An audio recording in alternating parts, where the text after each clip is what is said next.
Everyone, welcome back to our channel. My name is Chidebere.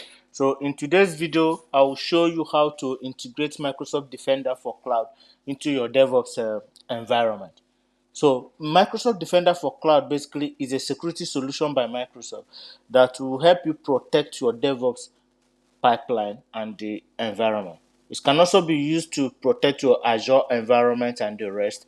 But the purpose of this tutorial is for Azure DevOps. So we will be centering that Microsoft Defender functionality on Azure DevOps scope. So with this, Microsoft Defender for Cloud will just say protect the entire pipeline, your environment, your repositories, your test artifacts, and the rest within your DevOps environment.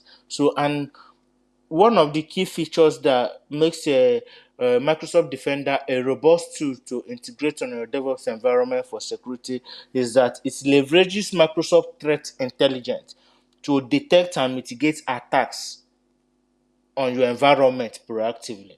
We have some other tools like Kubelinter that we've done on our previous video for static code analysis and the rest. But integrating a Microsoft Defender gives you a robust interface that can perform most of all these functionalities and even additional functionalities in terms of security detection, because it automatically scans your entire repository and DevOps environment for security risk and vulnerability, and even for hard-coded secrets or values within your code.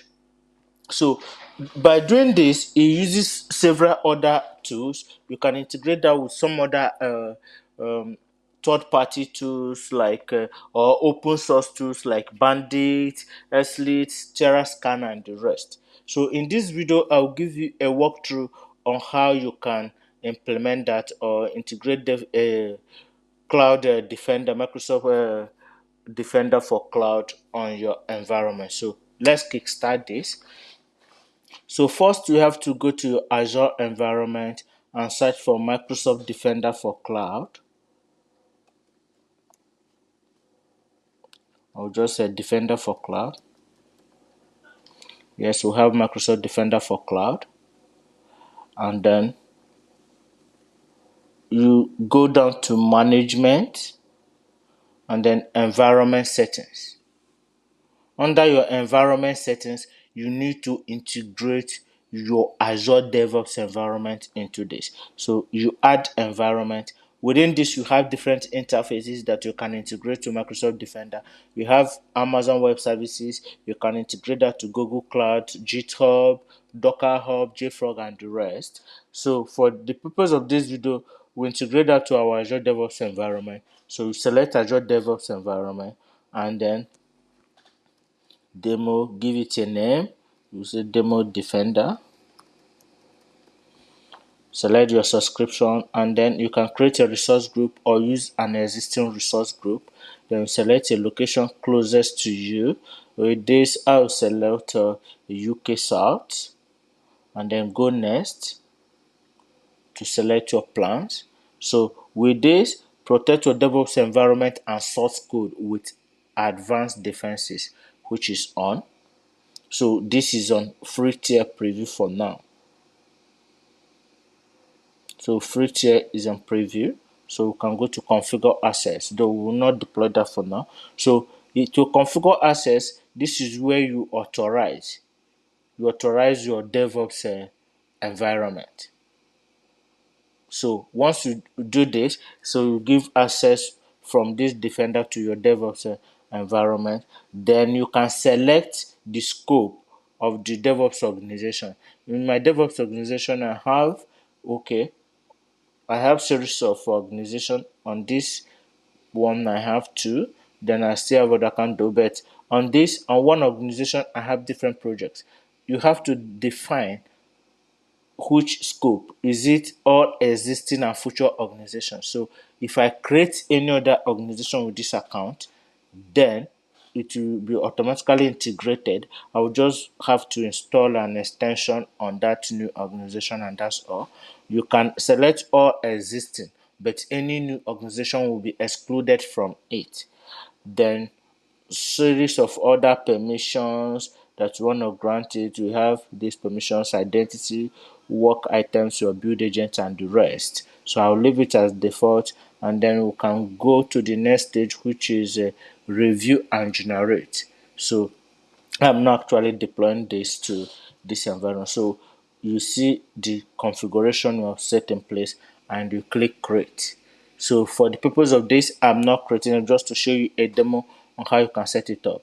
Then once this is done, you come to your DevOps environment and then go to your organization settings and install a tool for Azure Defender for Microsoft for cloud.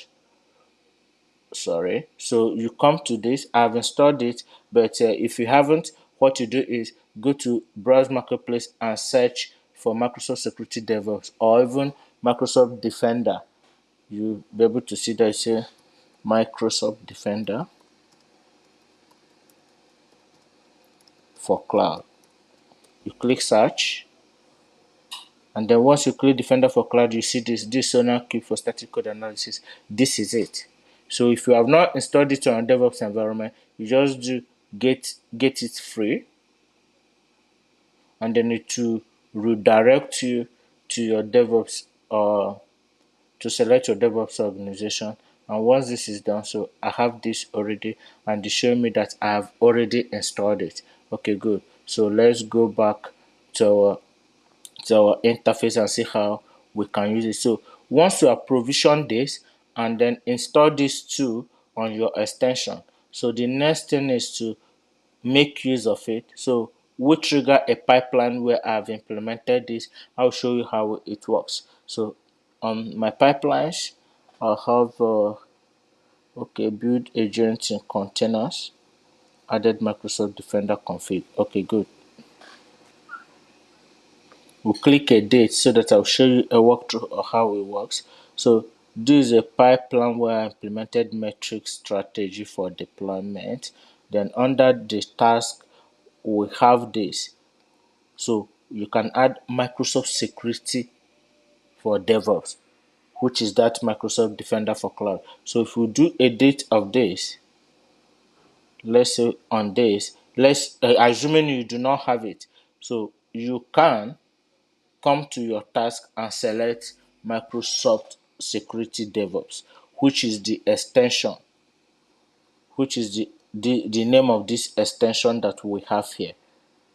Just a reminder, which is the name of this extension, Microsoft Security for DevOps. So you search for it on this, Microsoft Security for DevOps. You see it, Microsoft Security. So once you click on this, it will give you some interface to pre-add your commands. You do run, then which policy, Azure DevOps policy. Then you can add some configurations in here, which are the configurations that I have already added here. So for instance, now let me just add this one and then show you how it works. We add, you can see from this interface, that so once you have added this Microsoft Security DevOps on your YAML file, which is this, then you can add other optional commands as you want. Why I showed you this is just for you to know how you can add it. You click on settings, you see the interface, right? So that's it. So I'll remove this now so that we'll continue with the one I've already set up for your own understanding. So this is it. So command is run. The category that you want this to scan, this is optional. So you can specify secrets, codes, artifacts, infrastructure as code, containers, everything, repositories and the rest. So yeah, this code represents your repo. So you have tools. Depending these tools, you can reference the tools that you want the Defender Cloud to implement as well by specifying any of the you mustn't specify all the tools I have listed here. This is just for training purposes. So this tool, as you can see here, Bandit is used for Python code, then Beanskim is used for binaries or windows, ESLint is used for JavaScript code, Then you have a template analyzer, which is used for infrastructure as a code. Terrascan also is used for infrastructure as a code. So you can add other optional commands. So if you are specifying any of these two, Bandit, you have optional commands you can add to run it. Then list, you have optional commands. So depending on your desired tool and the code structure or the kind of programming language you use to run your application, then you can specify that and then do your deployment. So let's try this and see how it works. Once you validate and run, then you can check that on your Microsoft Defender for Cloud, and then you'll be able to see all the interfaces on the dashboard. Okay, let's go to our pipelines. Okay, good. We can see that already running here. Trigger 2, because there is a push on the main branch which will trigger, and also a run that I clicked. So that is why it triggered 2 pipelines. So 2 runs. So I'll delete this one.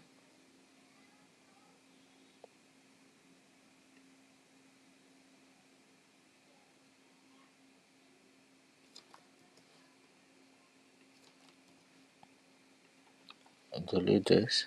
Then we'll follow this up. Okay, good. So as you can see, the Microsoft Security Defender is running and giving you output. So it will actually pass. The reason for this, some of these error messages you're seeing here, is because of the code structure I have. So I don't have Python in here. This is just a demo. So Bandit is referencing a missing requirement argument. So which I didn't specify those arguments because I don't have a Python code in here. So this is it. But it will pass because it will just analyze my code structure. And then if I have implemented Python also, then I will add the necessary arguments, and this will go. This is how to integrate. Yeah, and you see a whole lot of output here. So to understand more on this JSON format, you navigate to your DevOps environment. If I provision this, let's say Microsoft Defender for Cloud, you see an interface, a dashboard like this, showing you recommendation, the severity of the issue detected on the pipeline, whether high, low, medium, and the rest. And then it will give you a clue on resolution strategies. So this is it about implementing Microsoft Defender for Cloud on your Azure DevOps environment for comprehensive security check and threat detection. So if you found this helpful, don't forget to click like and then comment on this, or put in a topic that you would like us to treat on our next video, as we promise that we'll give a detailed analysis and video tutorial on every interface on Azure DevOps. And then if you have questions, to drop it on our comment section, and we'll try as much as we can to respond to every questions. So see you in our next video. Thank you.